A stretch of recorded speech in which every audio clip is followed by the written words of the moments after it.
oportunitas atau melihat peluang. Yang kelima, yang keenam, kebutuhan ekonomi dikelompokkan berdasarkan tingkat kepentingannya. Yang kedua, sifatnya. Yang ketiga, pemenuhannya. Yang keempat, budget. Yang kedua, barang dan jasa emas kebutuhan dikelompokkan berdasarkan cara memperolehnya. Yang kedua, penggunaannya. Yang ketiga,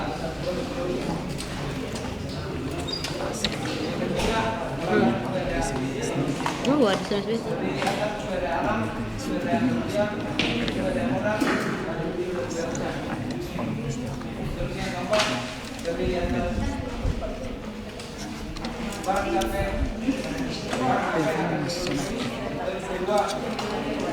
Bagaimana barang diproduksi, dan ketiga siapa barang diproduksi.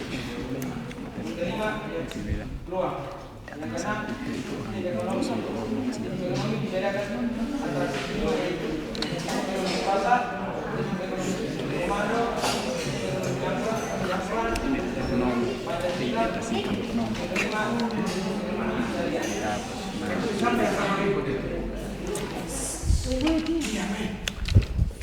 Baik, saya akan menjelaskan sedikit tentang kebutuhan manusia. Kebutuhan manusia adalah keinginan manusia terhadap barang atau jasa yang memiliki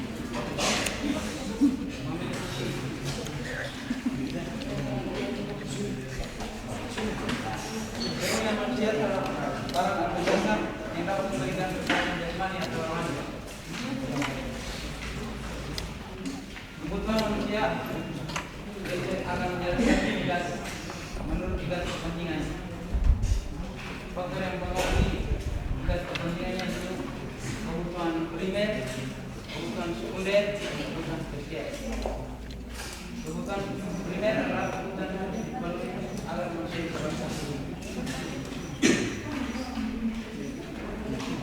Yang kedua, kebutuhan sekunder. Kebutuhan sekunder kebutuhan dan yang ketiga kebutuhan tersier. Kebutuhan yang dipenuhi adalah kebutuhan sekunder. Yang kedua, menurut sifatnya dibedakan adalah dua, yaitu kebutuhan jasmani dan kebutuhan jasmani adalah kebutuhan yang berhubungan dengan jasmani. Contohnya makan, minum, olahraga. Kebutuhan rohani, contohnya rekreasi dan akhlak.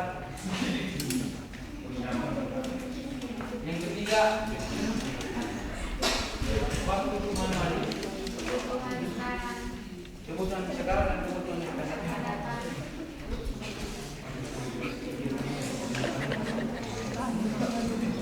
Yang keempat, kebutuhan berdasarkan budget.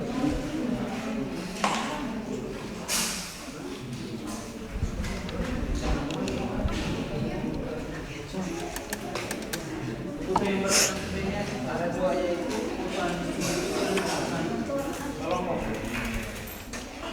Kebutuhan individual adalah kebutuhan yang dirasakan oleh seseorang dan pemenuhannya dapat dilakukan secara individu. Contohnya, membutuhkan petani membutuhkan cangkul. Yang kedua, kebutuhan kelompok atau kolektif, yaitu kebutuhan yang dirasakan oleh kelompok secara bersama. Pemenuhan yang dilakukan bersama-sama, hasilnya jalan ke rumah sakit, tempat rekreasi. Terus yang kedua, barang dan jasa akan saya sedikit tentang faktor yang mempengaruhi dalam sejarah kolonial.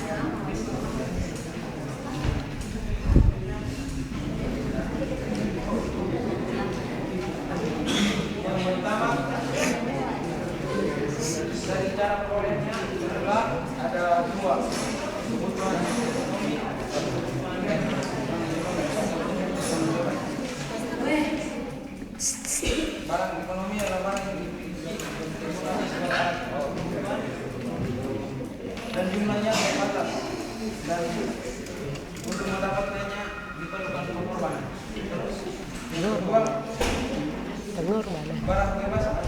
Pengurus. Itu alat pembunuhan lingkungannya tidak terbatas. Cara dapat dia memerlukan pengumuman. Yang kedua, menurut kegunaan.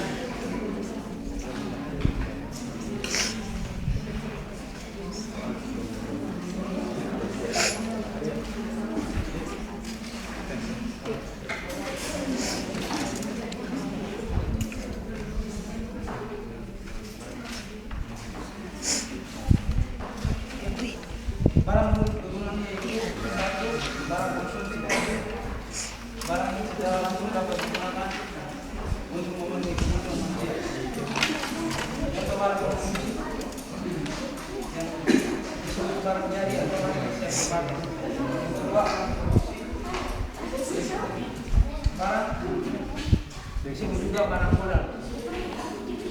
Barang yang digunakan dalam proses produksi dan barang baru.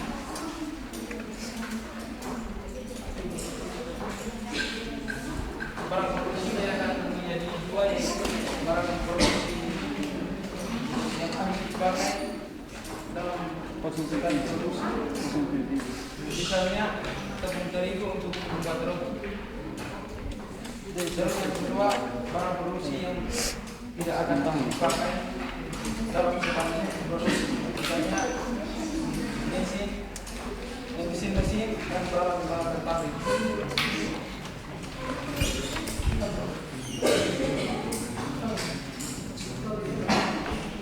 Terus yang ketiga, proses produksi barang-barang yang berproduksi, yaitu barang produksi. Barang sebagai alat kebutuhan yang pemakaiannya dapat diganti dengan barang lain, misalnya beras bisa diganti dengan jagung. Terus yang kedua, barang komplementer, barang pelengkap. Sebagai alat kebutuhan yang akan digunakan jika penggunaannya secara bersama-sama dengan barang lain. Contohnya kendaraan. Terus yang ketiga,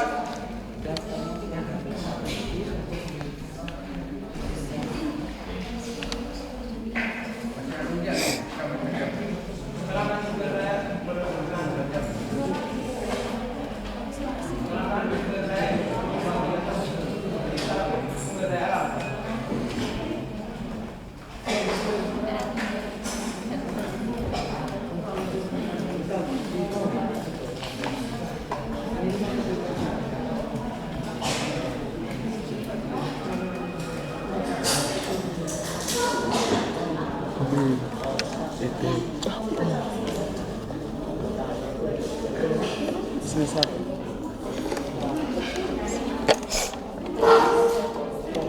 Oh.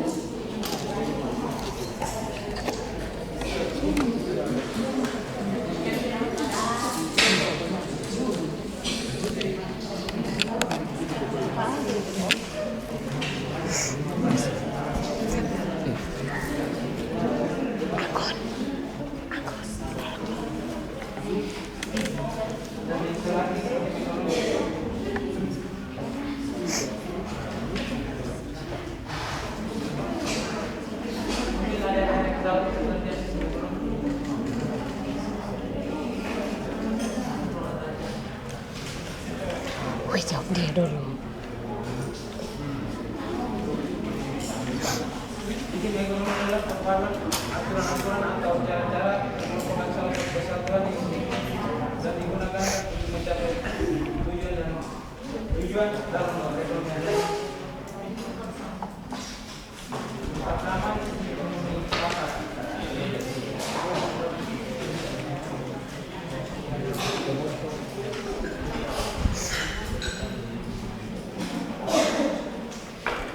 Ada macam ekonomi. Satu ekonomi tradisional. Jadi ekonomi tradisional diterapkan oleh masyarakat tradisional di sekitar musim yang sekarang menurun